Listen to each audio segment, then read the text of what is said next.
a que sigáis llevando el nombre de Gandía y de su Fideuá allá donde encendáis vuestros fogones, porque la cocina es también una bienvenida a un hogar o a una ciudad.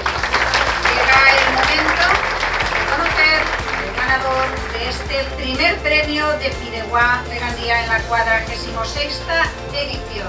Casa Granero Serra.